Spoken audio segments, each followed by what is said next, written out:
সুখবর,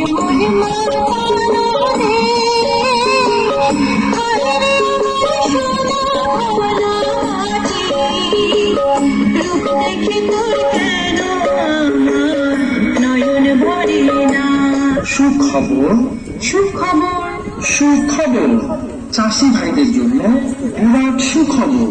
তুলা বর্তমানে অত্যন্ত লাভজনক অর্থকারী ফসল। তুলা চাষের বপন মৌসুম শুরু হয়েছে। 20 আষাঢ় থেকে 15 ভাদ্র পর্যন্ত তুলা চাষের উপযুক্ত সময়।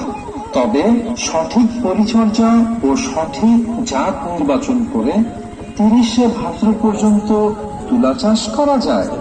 বন্যামুক্ত উঁচু ও মাঝারি উঁচু বেলে দোআঁশ, দোআঁশ, এঁটেল দোআঁশ মাটিতে তুলা চাষ করা যায়।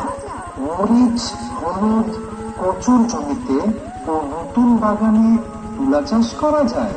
তুলার সাথে বিভিন্ন সবজি, মশলা ও ডাল জাতীয় ফসল সাথী ফসল হিসেবে চাষ করে বেশি আয় করা যায়। প্রতিকূল আবহাওয়ায় বীজতলায় চারা তৈরি ও জমিতে রোপণ করে তুলা চাষ করা যায়। সঠিক সময়ে তুলা চাষ করুন এবং একই জমিতে বছরে 3টি ফসল ঘরে তুলুন। তাই আর দেরি না করে ভালো মানের তুলা বীজ ও প্রয়োজনীয় পরামর্শের জন্য আপনার নিকটস্থ তুলা উন্নয়ন বোর্ডের পটন ইউনিট অফিসে যোগাযোগ করুন। 2 বিঘা তুলা চাষে লাখ টাকা ঘরে আসে। আর নয় সময় ক্ষেপণ, শীঘ্রই করুন তুলা বীজ বপন। এসো ভাই দেশ গড়ি, তুলা চাষ বৃদ্ধি করি।